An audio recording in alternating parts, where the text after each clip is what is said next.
Hey everyone, my name is Mike and this is my garage workshop. Today I'm going to show you how I made this Cabriole leg table base. But before I do, I want to give you a little bit of disclaimer and let you know the video's a little rough.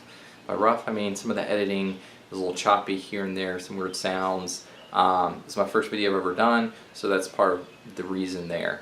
Anyway, hopefully you can get some enjoyment out of this, and if you do like it, please feel free to give me a thumbs up and go ahead and hit the subscribe button as well. I would appreciate it. I do plan on putting out more of these videos, so if you like this, let me know what you liked about it, and then I can start putting out more videos like that. Now, if you just want more tables, I can't promise you that I'm going to make a whole bunch more tables, but let me know what you like about it. Alright, so I've already made the table legs, however I never filmed it. I didn't get any video footage of it, so what I want to do is I want to show you how I made those legs. So what I'm going to do is I'm going to cut this down to about 16 inches, and I'm actually going to split it into fours, legs for maybe a coffee table. I don't know if I'll ever use them for that, but I figure as opposed to just turning this into one leg that I'm never going to use, I'm going to turn it into something that I could potentially use in the future. And again, I'm really just doing this for demonstration purposes because I never got any video footage of me making these legs originally, so I want to show you the process that I went through. I've got my crosscut sled set here to 16 inches. What I should probably do is put some type of backer on here so that as I cut through it doesn't splinter out the back end. Alright, so I put some blue pointers tape on there, put some here and here just so it's supported evenly across the table here. Let's go ahead and make the cut.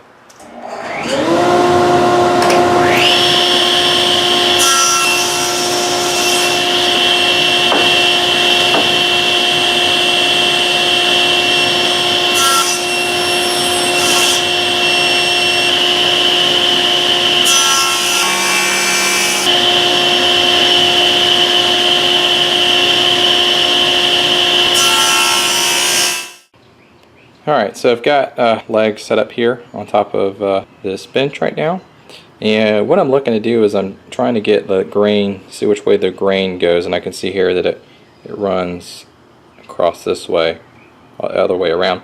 So what that means is everywhere I'm going to have end grain. So I'm going to have a nice, even, consistent grain pattern on all four sides. And what I'm looking to do here is line up all the legs so the grain is roughly running this way on all of them. And then what I'm going to do is come back and mark for my mortises on these two faces right here, and I can cut them out. Alright, so I've got my workpiece clamped up in the vise here, and what I've done here is scribed a line on the workbench right there, and that represents the center of these mortises. So on all the other pieces, all I did was scribe a center line, as you can see here and here, and I know that those are my two faces.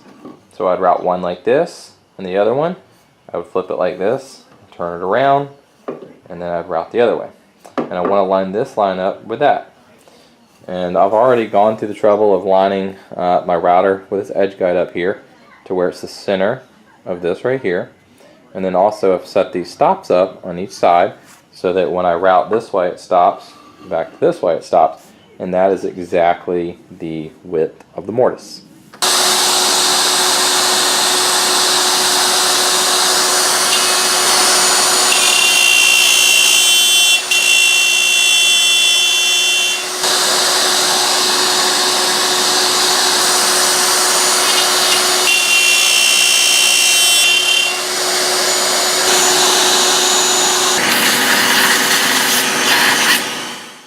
Alright, so I'm working on the template for the legs. I'm drawing out some profile lines on here, as you can see. I'm going to cut it out on my lines, close to my lines, and then I'm actually going to shape it a little bit on the spindle sander.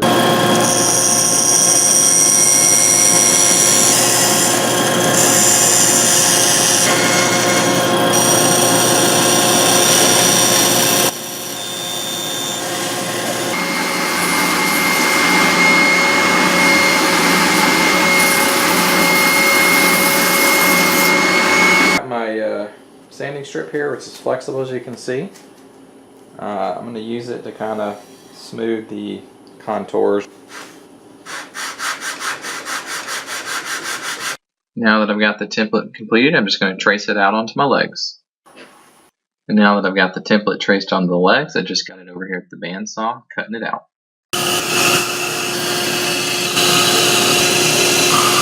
Alright, so now that I've got the pieces cut out here, I attach them back on there, and I'm just going to use a little bit of hot glue to put them back on there. Sometimes use double-sided stick tape, not a lot, just a little bit. It's cutting at the bandsaw, I just need it to kind of balance on there. Don't need it to be super sticky or anything. Put them in place. Line them back up, put on there. There's always a gap where you can't see your lines right there. So I'm just going to retrace that real quick. And now I'm going to cut out the other side on the bandsaw.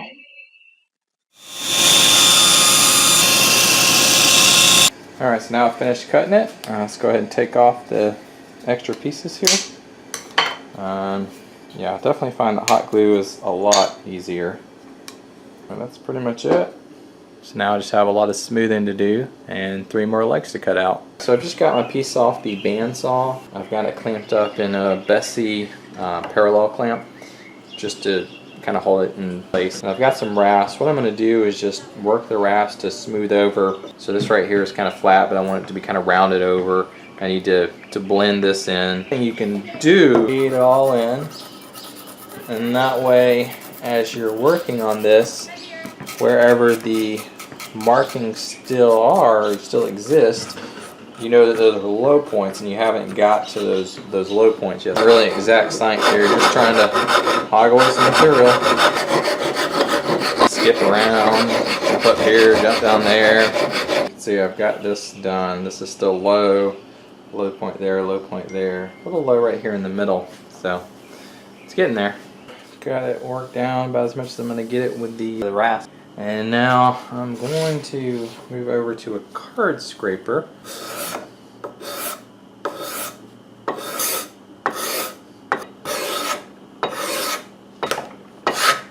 Okay, so it's one side down, 4 sides to go on this piece, and then 3 other legs to go. Alright, so now I've got the 2 of the sides done. I've flipped over to one of the sides with the mortises on it. And what I've done is I've marked where the bottom of the apron is going to come down to, and that way I just know exactly at what point I don't want to go above. So if I come above this, and the problem there is whenever I put the apron in there, there's going to be a gap. So I don't want to do that. Alright, now as you do work this, if you realize that you're working one side a little bit more than the other side, then that's okay. All you gotta do is just put a little bit more pressure on this side.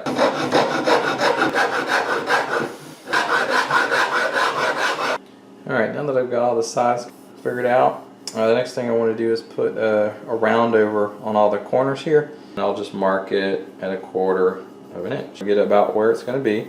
And then I just sketch it out all the way down it. And I'll do that to all sides.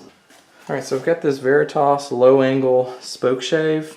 And I just kind of keep working that way until I get a nice even rounded over profile all the way up and down here. Just kind of goes pretty quick. Okay, so now I'm back with this card scraper. I find it very good at smoothing over these edges here.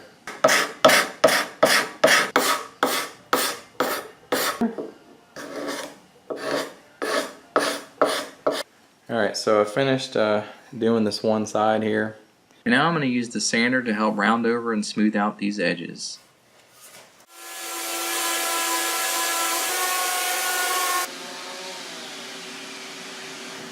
Okay, so it's enough sanding. You can see here that the edges look nice and rounded over. I just got 4 more pieces to go, and we'll move on to the next step. Okay, so I've got the ends of the aprons gluing up right now. Each of these glue ups, there's little blocks in there that are matched to the contour of the legs. But I've also got these Irwin blue clamps kind of clamped down, holding the bar on there just to keep it from sliding off the legs, just so you know, everything's good and tight while it's gluing up. Alright, so I'm about to begin glue up on the other joints here. Still not really sure how I'm going to make this work, but I'm trying to recruit the help of my neighbor, so hopefully he'll pull through, come on over and help me out. If not, then I'll be doing this by myself. Alright, so my neighbor pulled through for me, came over and helped me out. We got it all glued up. Pipe clamps on there. I think I'm just going to sit here and watch it dry. Not really. Well, maybe. Well, I might. I don't know. Yeah, my dog's out there enjoying the sun. Hello, buddy. It's like I'm just chilling. Don't mind me. But I'm not gonna watch your stupid glue dry. Alright, so the glue finally finished drying. I've got my router set up here with a slot cutting bit. Just going around cutting these grooves. These grooves are going to be used for the tabletop buttons to anchor the tabletop down to the base of the table. The reason I cut these slots in there is so that through the seasons the tabletop can expand and contract, and those tabletop buttons will be able to slide in and out of those grooves. The other thing I did was make these brackets for each of the corners. I just very simply cut a 45-degree angle on both sides and then drilled a couple of pocket hole screws to attach it to the base. So these brackets are going to help strengthen the base overall and help prevent it from being susceptible to racking type forces. Also to strengthen it up as I move it into the house, or if we ever move or anything like that. The other thing it's going to do is prevent the aprons from kind of being bowed or warped as the tabletop expands and contracts. So the next week I plan on putting out another video detailing how I made the top and showing the finishing as well, and then you can finally see the finished product. If you like what you saw today, please go ahead and hit the like button. Maybe go ahead and subscribe. I do plan on putting out more videos. I don't know how often, but at least a couple times a month to start with, if not once a week. So anyway, again, I appreciate everyone for tuning in and watching, and I hope you enjoy the rest of your day. Alright, well, thanks for watching today. Down in the comment section, I've put some links to some of the tools that I've used in the video. They are Amazon affiliate links, so if anything you do get through them, it will go to supporting the show here. So really go ahead and use those links. I would appreciate it. I'm going to put out another video where I'll show you how I made the tabletop in about a week and how I attached it, and probably the finishing process as well. So thank you for watching and have a blessed day.